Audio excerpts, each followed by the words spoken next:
नमस्कार, बहुत स्वागत है आप सभी का। आपके साथ मैं हूं सोनल और आप देख रहे हैं तीन खबर सबकी नजर। जिन तीन खबरों पर आज हमारी नजर रहने वाली है, सबसे पहले बात करेंगे औरंगजेब के नाम पर जो सियासी कोहराम मचा हुआ है उसके बारे में। हैदराबाद के सांसद असदुद्दीन ओवैसी ने महाराष्ट्र के डिप्टी सीएम देवेंद्र फडणवीस पर निशाना साधा है।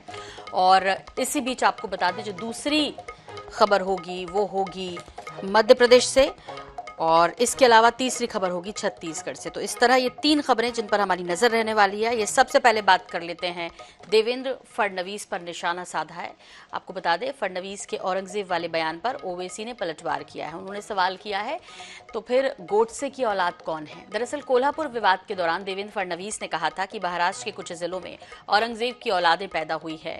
वो सभी औरंगजेब की फोटो दिखाते रखते हैं और स्टेटस लगाते हैं। इस कारण समाज में दुर्भावना और तनाव पैदा हो रहा है। सवाल यह है कि अचानक औरंगजेब की इतनी औलादें कहां से पैदा हो गईं? इसी को लेकर फिर ओवैसी ने तंज कसा और कहा कि फडणवीस इतने बड़े विशेषज्ञ हैं, मैं तो नहीं जानता था। इधर फडणवीस और ओवैसी के बीच जारी जुबानी जंग थमी नहीं। उधर भाजपा नेता नीलेश राणे ने ट्वीट कर सियासी माहौल और भी गर्मा दिया। उन्होंने एनसीपी चीफ शरद पवार को औरंगजेब का अवतार करार दे दिया, जिसके विरोध में एनसीपी जेल भरो आंदोलन कर रही है। तो कोल्हापुर में हुई हिंसा के बाद सियासी बवाल लगातार जारी है। बयानों पर बयान आ रहे हैं और उसके बाद से ही माहौल गर्मा चुका है। खास तौर पर जिस तरह से डिप्टी सीएम देवेंद्र फडणवीस ने बयान दिया कि औरंगजेब की औलादें पैदा हो गई हैं यहाँ, और रखते हैं उनकी फोटो, लहराते हैं, स्टेटस लगाते हैं। उसके बाद फिर ओवैसी इस जंग में कूदे और उन्होंने अपनी तरफ से भी बयानबाजी की। उन्होंने कहा कि देवेंद्र फडणवीस इतने बड़े विशेषज्ञ हैं, ये हमें नहीं पता था। फिर उन्होंने कहा कि गोडसे की औलादें कौन कौन हैं ये भी बताया जाना चाहिए। उन्होंने कहा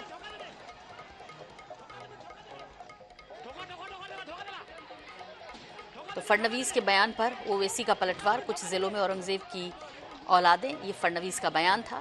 औरंगजेब वाले बयान पर अब घमासान है।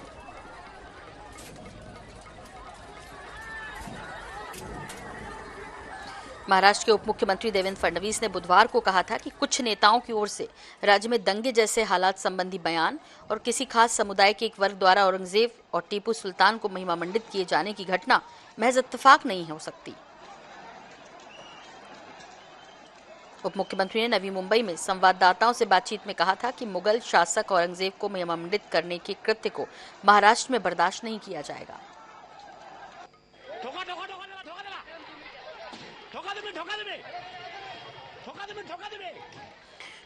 उन्होंने ये भी आशंका जताई थी कि कुछ इलाकों में दंगे जैसे हालात हैं क्योंकि एक खास समुदाय के लोग औरंगजेब को महिमामंडित कर रहे हैं। फडणवीस ने कहा कि कुछ नेता कह रहे थे कि राज्य में दंगे जैसे हालात बन सकते हैं। नेताओं की टिप्पणियों की प्रतिक्रिया में खास समुदाय के युवाओं ने औरंगजेब की तस्वीर लहराई थी और उसके बाद ये सारा विवाद शुरू हुआ था। और सलीम सारंग जी हमारे साथ एनसीपी प्रवक्ता जुड़ गए हैं। एनसीपी चूंकि जेल भरो आंदोलन भी कर रही है बयान के विरोध में। सलीम जी, आपसे समझना चाहेंगे कि वैसे ही हालात महाराष्ट्र में खराब, और इस बीच जिस तरह से अब बयानबाजी का दौर, किस तरह से एनसीपी देख रही है, उस पर जेल भरो आंदोलन भी कर रही है। आप देखेंगे ये मसला इस तरीके से है कि बीजेपी, जब से सर्वे आया है कि बीजेपी अपनी जनाधार खो रही है कर्नाटका के इलेक्शन के बाद। कर्नाटका में बजरंग बली का नारा उठाया था, बजरंग दल का उठाया था। यहाँ पे महाराष्ट्र में इनके पास कुछ नहीं था तो इन्होंने औरंगजेब का उठाया। तो औरंगजेब का उठाते हुए इनको सपोर्ट में हमेशा इनकी बी टीम एएमआईएम आ जाती है। अगर आप ओवैसी साहब की टीम को देखेंगे, पार्टी को, तो उनका एक ही मकसद है कि कोई ना कोई धार्मिक मुसलमान की राजनीति करे, बीजेपी हिंदू की राजनीति करे। ये आपस में हिंदू मुसलमान करके ब्रिटिश की पॉलिसी है, डिवाइड एंड रूल करके ये दंगे फैलाना। इसलिए है कि इनको अच्छे से पता है कि इनका जनाधार खो चुका है। जी सलीम जी, लेकिन इस बीच अब महाराष्ट्र के लोगों को राहत कैसे मिलेगी यदि ये सब होगा तो? और बयानबाजियों का दौर तो चल पड़ा है, आपने खुद ही स्वीकार किया कि इसमें धर्म की राजनीति होने लगी। नहीं, देखिए, इसमें लोग तो बहुत समझदार है। अगर ये दंगे आप देखेंगे तो ये स्पेसिफिक पेड वर्कर्स है कुछ पार्टियों के, जो ये नीचे उतर के वो पार्टी को फायदा पहुंचाने के लिए पेड दंगे कर रहे हैं। अगर ये दंगे आप देखेंगे, जब तक महाविकास गवर्नमेंट सत्ता में थी तो कोई दंगे नहीं थे यहाँ पर।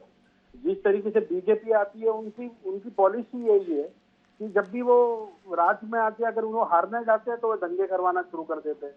तो ये पब्लिक समझदार हो गई है। कर्नाटक की पब्लिक ने जिस तरीके से इनको जवाब दिया है, महाराष्ट्र की भी पब्लिक उनको इसी तरीके का जवाब देगी। जी, इस बीच आपसे ये भी समझना चाहेंगे कि चूंकि जिस तरह से तुलना की है औरंगजेब से शरद पवार जी की, तो जाहिर तौर पर इसमें आपत्ति होना लाजमी है। इस बीच अब ये जंग कहाँ थमेगी, किस तरह देखा जाना चाहिए इसको? देखिए, शरद पवार साहब जो है बहुत बड़े कद के नेता है, और बहुत से लोग ऐसे हैं कि जिनका कोई कद ही नहीं है, जो जिसको बोलते हैं ना टिल्लू, जो छोटे कद के लोग होते हैं, कि बड़े नेताओं के नाम लेते हैं, इनको पब्लिसिटी मिल जाती है, कुछ ट्वीट उनके वायरल हो जाते हैं। इस तरीके से ये लोग बड़े नेताओं के नाम लेते हैं। ये तो अपने आप को बड़ा बनाने के लिए पवार साहब का नाम लोग उससे इस्तेमाल करते हैं। लेकिन पवार साहब की इतने साल की राजनीति, उनको अच्छे से पता है कि किस तरीके से चलना है, और सेक्युलरिज्म माइंड के नेता है। उन्होंने हमेशा लोगों को, हर समुदाय के लोगों को लेके चला है और आगे भी लेके चलेंगे। ठीक है, बहुत संक्षेप में सलीम जी, एनसीपी का अगला कदम क्या होगा? अगला कदम हमारा कदम तो पहले से सेक्युलरिज्म है। हम ये दंगे फसाद हम चाहते नहीं है। हम चाहते हैं कि जिस तरीके से हमारा हिंदुस्तान भाईचारा पे चलते हुए आ रहा है, हम भाईचारा पे चलेंगे। और ये जो पॉलिसी, हेट्रेट की पॉलिसी बीजेपी कर रही है, उनका जवाब हम प्यार से देंगे उनको। तो ये जेल भरो सिर्फ एक दिन का रहेगा, एक दिन ही प्रदर्शन रहेगा, या कहीं शांतिपूर्ण रहेगा? हमारे नेताओं को बारे में अगर कोई भी ऐसी वाहियात बात करे, बकवास बात करे, तो ये लगातार चलता रहेगा। इसका जवाब हम भी सक्षम है, इस जवाब को देने का। हम इस तरीके का जवाब देते रहेंगे। जी, बहुत शुक्रिया हमसे जुड़ने के लिए सलीम साहब। अभिमन्यु शतोले जी, वरिष्ठ पत्रकार, हमारे साथ जुड़ रहे हैं। अभिमन्यु जी, महाराष्ट्र के हालात खास तौर पर इस बयानबाजी के बाद किस तरह देख रहे हैं, क्या कुछ अपडेट है वहां से? देखिए, जिस तरह से ये हेट स्पीच के मामले महाराष्ट्र में बढ़ रहे हैं, उसको लेके महाराष्ट्र की आम जनता तो इसे पसंद नहीं कर रही। और छोटे से लेके बड़े तक हर स्तर के नेता जब इस तरह की बयानबाजी कर रहे हैं, तो इससे महाराष्ट्र का माहौल काफी खराब हो रहा है। और जिस तरह कोल्हापुर का ये मामला है, कोल्हापुर से औरंगजेब का कोई लेना देना नहीं है। औरंगाबाद में अगर ऐसा कुछ होता है तो मैं समझता हूँ कि कुछ मामला बनता है, भाई ठीक है, वहाँ औरंगजेब की कब्र है, और वो कब्र पे कोई जाता नहीं है। वो कब्र ऐसी बुरी अवस्था में पड़ी है जहाँ और स्थानीय लोग उस कब्र पे कभी जाते नहीं है। और उस औरंगजेब के नाम पर अगर महाराष्ट्र में राजनीतिक माहौल गरमाया जा रहा है, तो निश्चित तौर पर हमें ये मान लेना चाहिए कि इसके राजनीतिक नेतार्थ हैं, और किसको इसमें क्या इंटरेस्ट है, ये जनता को समझ में आता है। लेकिन इतने समय के बाद औरंगजेब, और फिर उसके बाद बयानबाजी, फिर गोडसे की बात, इन सब का कुछ असर दिखता है क्या? और जाहिर तौर पे ये तो स्पष्ट है कि जनता को सब समझ में आने लगा, तो फिर ये राजनीतिक दल क्यों समझने में लेट कर रहे हैं?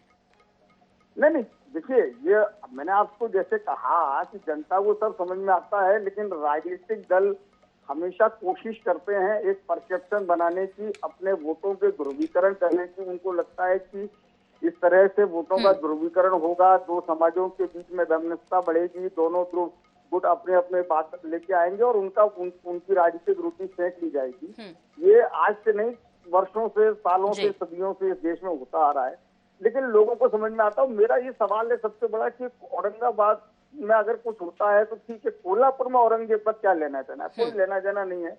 और जिस तरह से अचानक औरंगजेब के फोटो आ जाते हैं, किसी ने आज तक औरंगजेब को देखा नहीं है, औरंगजेब कैसा है पता नहीं, लेकिन फडणवीस जी तो कहते हैं कि स्टेटस लगाते हैं लोग, लहराते हैं फोटो और उनका गुणगान करते हैं। फिलहाल अभिमन्यु शतोले जी, बहुत शुक्रिया हमें वक्त देने के लिए आपका। तो फिलहाल बयानबाजियों का दौर जारी है। हालांकि अभिमन्यु शतोले, वरिष्ठ पत्रकार, हमारे साथ जुड़े थे। उन्होंने कहा कि कोई संबंध नहीं कोल्हापुर का औरंगजेब के साथ, लेकिन फिर भी चूंकि ये सियासत है, राजनीति है, तो लोग इसका फायदा उठाने की भरपूर कोशिश देने के लिए आपका। तो फिलहाल बयानबाजियों का दौर जारी है। हालांकि अभिमन्यु शतोले, वरिष्ठ पत्रकार, हमारे साथ जुड़े थे। उन्होंने कहा कि कोई संबंध नहीं कोल्हापुर का औरंगजेब के साथ, लेकिन फिर भी चूंकि ये सियासत है, राजनीति है, तो लोग इसका फायदा उठाने की भरपूर कोशिश करते हैं। फिलहाल दूसरी और अगली खबर का रुख कर लेते हैं। धर्मांतरण अस्वीकार। जी हाँ, मध्य प्रदेश के आईएएस नियाज खान ने धर्मांतरण और गौरक्षा को लेकर अपनी बेबाक राय दी है। उन्होंने कहा कि धर्मांतरण की शुरुआत बॉलीवुड से हुई, और जहां तक गौरक्षा की बात है तो हिंदू गाय को अपनी मां मानते हैं, इस नाते उसका सम्मान होना चाहिए। और उन्होंने इसका जिक्र तक किया कि आईएएस अफसर ने ये भी आगे कहा कि मैंने ब्राह्मण द ग्रेट किताब लिखी, इस किताब में मैंने गाय को बहुत तवज्जो दी है। उन्होंने धर्मांतरण पर ऐतराज जाहिर किया। उन्होंने कहा कि कोई भी ऐसी घटना जिसमें किसी दूसरे पर अपना धर्म थोपा जाए बर्दाश्त नहीं किया जाना चाहिए। भारत एक लोकतांत्रिक देश है जहां 80% हिंदू रहते हैं। जब आप किसी को कन्वर्ट कराते हैं तो इसका मतलब आप दूसरे धर्म से अपने धर्म को श्रेष्ठ मानते हैं। इस मसले को लेकर उन्होंने बॉलीवुड स्टार्स पर भी निशाना साधा। अफसर नियाज खान ने कहा कि पिछले 70 वर्षों में बड़े बड़े स्टार्स ने शादी की और पार्टनर को मुस्लिम धर्म में लेकर चले गए। देश भर में बॉलीवुड स्टार्स को खास तवज्जो दी जाती है। ऐसे में नई पीढ़ी भी वही नकल करेगी क्योंकि वो आइकॉन होते हैं।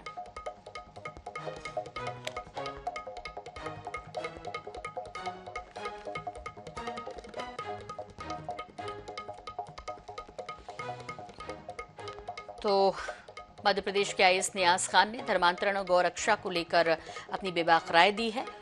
और अब रमेश शर्मा जी, वरिष्ठ पत्रकार, हमारे साथ जुड़ रहे हैं, उनसे इस विषय पर टिप्पणी लेंगे। रमेश जी, आपसे समझना चाहेंगे, नियाज खान जी ने जो कुछ कहा, उन्होंने बड़ी बेबाकी से और स्पष्ट कहा कि एक तो समाज जो फिल्म स्टार्स हैं उनको आइकन मानता है, तो जाहिर तौर पर वो कुछ करते हैं तो वो उसी के नक्शे कदम पर चलते हैं। लेकिन इस बीच उन्होंने कहा द ग्रेट ब्राह्मण जिस तरह से किताब लिखी है, गाय को तवज्जो देने की बात की है, इसे किस तरह देख रहे हैं आप? देखिए, मोटे तौर पर ये जो उन्होंने कहा है एक प्रकार से भारत राष्ट्र के सांस्कृतिक जो मूल्य हैं उसको ध्यान में रख करके ही कहा है। और आप अगर देखेंगे ये गाय को लेकर के इस समय जो भी कुछ माहौल हो, लेकिन नबी हुजूर ने भी फरमाया था कि गाय के मांस में रोग है और उसके दूध में शिफा है। तो कहीं ना कहीं ये जो आप अगर देखेंगे तो बीच में जो भी रास्ते अलग हो गए हों, तो उनकी पुस्तक में और उनके लेख में तो एक और बात जो है, कहीं ना कहीं ये जो संदेश दिया गया है प्रत्येक समाज को, धर्म से ऊपर उठ करके समाज को, कि जो उनकी जन्मभूमि होती है, जो उनका देश होता है, उसके जो आइकॉन होते हैं, उसकी जो मान्यताएं होती हैं, उसको मान्यताओं के अनुसार चलना है। धर्म व्यक्ति की व्यक्तिगत होती है, वो पूजा पद्धति होगी, उपासना पद्धति होगी, प्रार्थना पद्धति होगी, वो उसका निजी मामला है और वो उसके घर के भीतर का मामला है। लेकिन बाहर निकलते हैं तो हर देश का अपने एक आइकॉन है, उसकी अपनी एक संस्कृति है, उसकी पहचान है, उस देश के अनुरूप चलना, यही संदेश उन्होंने उस किताब में दिया है। जी रमेश जी, लेकिन इस सब के बीच जहां पर धर्मांतरण को लेकर लगातार जिस तरह से सिंडिकेट मध्य प्रदेश में सामने आ रहे हैं, फिर आईएएस का ये बयान, इससे कहीं से कुछ जोड़ा जा सकता है क्या? देखिए, मोटे तौर पर मुझे जो लग रहा है, अब सत्य क्या है वो तो वो बताएंगे, लेकिन मुझे जो लग रहा है कि जिस तरीके से धोखा दे करके, नाम बदल करके धर्मांतरण किया जा रहा है, उसकी मान्यता किसी धर्म में नहीं है। जैसा कि गांधी जी ने धर्मांतरण का एक सिद्धांत दिया था कि व्यक्ति अपने धर्म को समझ ले, दूसरे धर्म को समझ ले, उसके बाद धर्मांतरण करे। व्यक्ति किसी धर्म की विशेषता को समझ करके, उसके गुण धर्म को समझ करके अपना धर्मांतरण करे, वो तो एक बात है, लेकिन धोखा दे करके, भ्रमित करके उसका रास्ता बदलना, ये बिल्कुल दूसरी बात है। किसी भी धर्म के जो भी संदेश वाहक आए हैं, नबी आए हैं, भगवान का संदेश लेकर के जो लोग भी धरती पर आए हैं, किसी ने भी धोखा दे करके, बलपूर्वक, भय से और लालच से धर्मांतरण की बात नहीं कही। ये ठीक है कि मध्यकाल में एक ऐसा दौर रहा जहाँ बलपूर्वक धोखे से और तलवार से धर्मांतरण हुआ। तो ये जो अभी आईएएस विद की पुस्तक आई है, तो उन्होंने इसी बात पर जोर दिया है कि इस तरह का जो माहौल है, जो समाज का माहौल भाईचारा बिगाड़ने की बात है, इससे दूर रहना चाहिए। और मुझे जो लग रहा है कि इनकी इस किताब में वो संदेश भी है, यद्यपि उन्होंने उसका उल्लेख नहीं किया, लेकिन वो संदेश भी है कि नबी हुजूर ने फरमाया था कि अगर आपके यहाँ भोजन बना है और उसकी सुगंध चली गई है, इससे कोई अंतर नहीं पड़ता कि पड़ोस में रहने वाला किस वर्ग का है, किस धर्म का है, इस्लाम का है, नहीं है, लेकिन उसको भूख आपको मिटाना है, उसके बाद आपको खाना खाना। तो कहने का मतलब ये है कि यदि भूख मिटाने के लिए भी उन्होंने कहा था कि किसी भी व्यक्ति को कोई भूखा है, तब ऐसी स्थिति में मानवीय मूल्यों के विरुद्ध भय से, लालच से, डरा करके, धोखा दे करके धर्मांतरण को कैसे हलाल होगा, यही बात उनकी किताब में आई हुई है। जी रमेश जी, बहुत शुक्रिया हमसे बातचीत करने के लिए आपका। और अब रुख कर लेते हैं हमारे विशेष संवाददाता अनुराग मालवीय का। अनुराग, आपसे समझना चाहेंगे, जिस तरह से आईएएस नियाज खान ने किताब के बारे में जिक्र किया, उसमें क्या कुछ लिखा है, किसको तवज्जो दी है, उसके बारे में जिक्र किया, और ख़ास तौर पर धर्मांतरण का मुद्दा इस वक्त सबसे प्राथमिकता पर चल रहा है मध्य प्रदेश में। उनके इस बयान के बाद क्या कुछ सुनने मिल रहा है आपको? और देखिए, ये सबसे महत्वपूर्ण बात है, वो खास बात ये कि लगातार नजर में आने की बात ये थी कि क्या राष्ट्रीय केंद्र का कार्मिक मंत्रालय लगातार उनके बयानों को लेके, उनके ट्वीट्स को लेके, उनकी किताबों को लेके क्या कोई एक्शन लेगा, लेकिन कार्मिक मंत्रालय ने कभी कोई एक्शन नहीं लिया। तो ये बहुत साफ बताता है कि उस तरीके की विवादित स्थिति नहीं है। दूसरा, उनका एक्सप्लेनेशन की हम बात करते हैं, चाहे किताब के डेमोन्स्ट्रेशन की बात करें या फिर उनके ट्वीट्स के और उनके बयानों के एक्सप्लेनेशन की बात करें, बहुत सोच समझकर वो बोलते नजर आ रहे हैं। और जिस भी बात को, चाहे वो गौ माता की बात करें या धर्मांतरण के संदर्भ में बात करें, उन्होंने उसको वहीं क्लैरिफाई किया। ऐसा नहीं किया कि 2 या 3 लाइनों में शॉर्ट में उसके कई सारे अर्थ लगाने की स्थितियां दूसरों को दे दी हो। उन्होंने उस चीज को बहुत क्लैरिफाई करके लिखा है। और यही कारण है कि ना तो कार्मिक मंत्रालय और ना ही अभी तक के हमने देखा कि कोई कट्टरपंथी ताकत उनके खिलाफ सीधे कुछ कहने के लिए सामने आ रही है। तो बेहतर तरीके से वो आगे बढ़ते हुए नजर आ रहे हैं और कहीं ना कहीं अपनी बात रखने का अधिकार उन सबको है।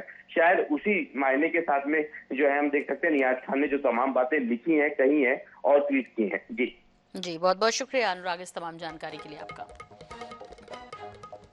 और अब आखिरी और तीसरी खबर का रुख कर लेते हैं। आंदोलन बरकरार। जी हां, छत्तीसगढ़ में अनिश्चितकालीन हड़ताल पर बैठे पटवारियों के खिलाफ प्रदेश सरकार ने सख्ती दिखाई और एस्मा लगा दिया। लेकिन सरकार के इस कड़े कदम के बावजूद पटवारियों ने हड़ताल जारी रखी है। अपनी 8 सूत्रीय मांगों को लेकर पटवारी संघ 15 मई से हड़ताल कर रहा है। उनकी प्रमुख मांग है कि वेतन विसंगति दूर करते हुए ग्रेड पे 2800 किया जाए। साथ ही राजस्व निरीक्षक पद पर वरिष्ठता के आधार पर पदोन्नति दी जाए। इसके साथ साथ ऑनलाइन काम के लिए संसाधन मुहैया कराना और मुख्यालय में रहने की शर्त को खत्म करना भी उनकी मांगों में शामिल है। पटवारियों की हड़ताल के चलते राजस्व महकमे का कामकाज प्रभावित हो रहा है। आय, जाति और निवास प्रमाण पत्र के लोगों की अहम जरूरतें हैं वो पूरी नहीं हो पा रही हैं।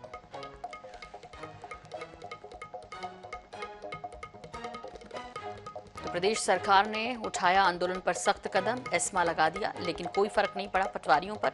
उनकी हड़ताल जारी है। तो एस्मा लागू होने के बाद भी हड़ताल पर डटे हैं कर्मचारी। 15 मई से अनिश्चितकालीन हड़ताल पर ये पटवारी संघ है। प्रदेश सरकार ने इनके आंदोलन पर सख्त रुख अपनाया, लेकिन इसका कोई असर पटवारियों पर नहीं पड़ा। अपनी 8 सूत्रीय मांगों को लेकर ये पटवारी आंदोलनरत हैं।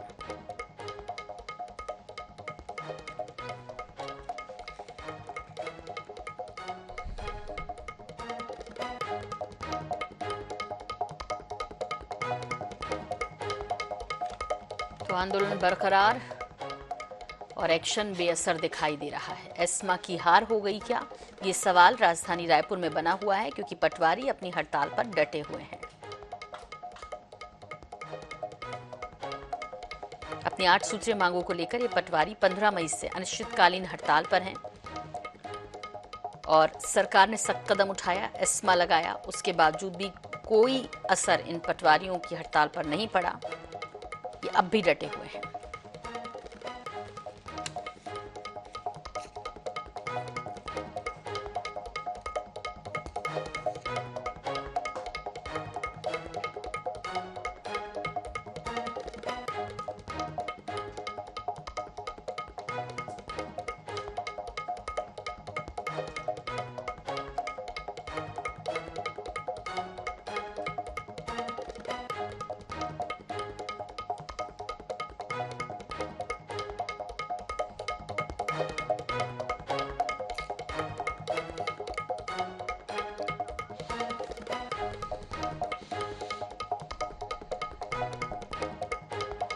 तो 24 दिन से पटवारियों की हड़ताल जारी है और हड़ताल के कारण आम लोगों को खासी परेशानियों का सामना करना पड़ रहा है।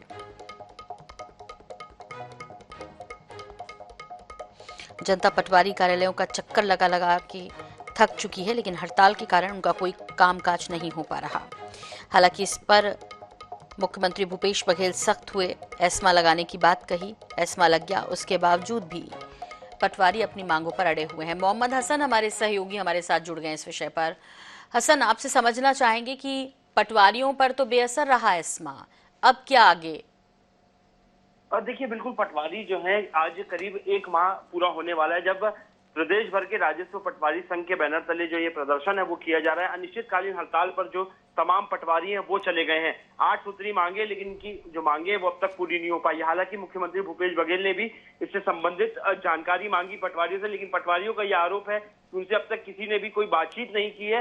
जिसके बाद उनकी हड़ताल लगातार जारी है। आसमा लगने के बाद भी अब पटवारी अपने पैर जो है वो पीछे नहीं ले रहे। उन्होंने साफ तौर पर इसका विरोध किया और जो आदेश जारी किया गया था उस आदेश को भी जलाते नजर आए। तो कुल मिलाकर के उनका प्रदर्शन जारी है, जबकि पटवारियों के प्रदर्शन की वजह से अब तहसीलों में इसका असर साफ तौर पर देखा जा सकता है। जो लोग अपने काम के लिए आ रहे, चाहे नामांकन की बात करें, सीमांकन की बात करें, तमाम तरह के जो राजस्व कार्य हैं उस पर इसका असर साफ तौर पर देखा जा सकता है। पटवारियों का अब भी यही कहना है कि वे अपनी हड़ताल पर लगातार डटे रहेंगे जब तक उनकी 8 सूत्री मांगे पूरी नहीं होती है। जी, अच्छा, जो संबंधित विभाग है उसके जो जिम्मेदार हैं उनसे क्या बातचीत हो पाई है? उसकी वजह यह है कि जैसे इन्होंने कहा कि हमसे कोई मिलने नहीं आया, इधर सरकार कह रही है कि निषेध किया जा रहा है, तो फिर बीच का रास्ता क्या हसन? देखिए, निश्चित रूप से 15 मई से जो पटवारी हैं वो अनिश्चितकालीन हड़ताल पर है। तूता में उनका प्रदर्शन चल रहा है। उनसे हमने जब बातचीत की तो उनका यही कहना था कि 8 सूत्री मांगे उन्होंने रखी। इसके पहले भी 1.5 वर्ष पूर्व उन्होंने एक आंदोलन किया था और अपनी मांगों को लेकर के बातचीत की थी। तब उनकी प्रशासन से बात हुई थी और प्रशासन ने उनकी मांगे पूरी होने की बात कही थी, लेकिन मांगे पूरी नहीं हुई, जिसके बाद उन्होंने एक बार फिर 1.5 साल के बाद फिर मोर्चा खोला। इस बार भी अब उनका ये आरोप है कि इस बार तो उनसे बातचीत ही नहीं की गई है, जिसके बाद वो हड़ताल पर लगातार जारी। पटवारियों का यही कहना है कि यदि इस बार भी वो अपनी हड़ताल खत्म कर देंगे तो उनकी मांगे जो है एक बार फिर से पूरी नहीं होंगी और इसी तरीके से लंबित रह जाएगा उनका मामला। ठीक ठीक, बहुत शुक्रिया मोहम्मद हसन इस तमाम जानकारी के लिए आपका। और इस विषय पर हमारे साथ भागवत कश्यप जी जुड़ रहे हैं, प्रदेश अध्यक्ष हैं राजस्व पटवारी संघ के। भागवत कश्यप साहब, आपसे समझना चाहेंगे कब निकलेगा रास्ता या आंदोलन खत्म होगा? जिस तरह की बयानबाजी हो रही है, जिस तरह का एस्मा लगा, उसके बावजूद भी आप आंदोलन पर डटे हुए हैं, आम लोग परेशान हैं, किस चीज का इंतजार कर रहे हैं भागवत साहब? हम शासन से अभी भी अनुरोध कर रहे हैं कि वहाँ हमसे बात करें, हमारी मांगों के संबंध में सोचे एक बार, क्योंकि ये जो मांगे हम न केवल हमारी बल्कि आम जनता के लिए। आपने देखा होगा कि आज जो ऑनलाइन काम चल रहा है दुनिया के माध्यम से, उसके लिए शासन द्वारा आज तक किसी प्रकार का संसाधन हमको उपलब्ध नहीं कराया गया।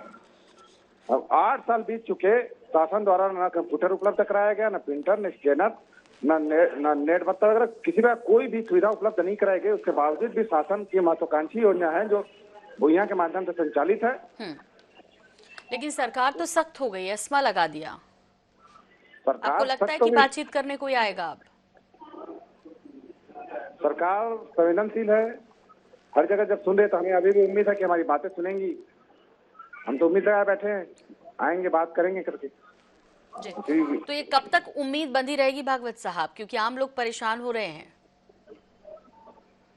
उम्मीद तो ऐसा है मैम कि जब तक हमारी मांगे पूरी नहीं करते तब तक उम्मीद बंधी ही मतलब डटे रहेंगे आंदोलन पर, ये समझें?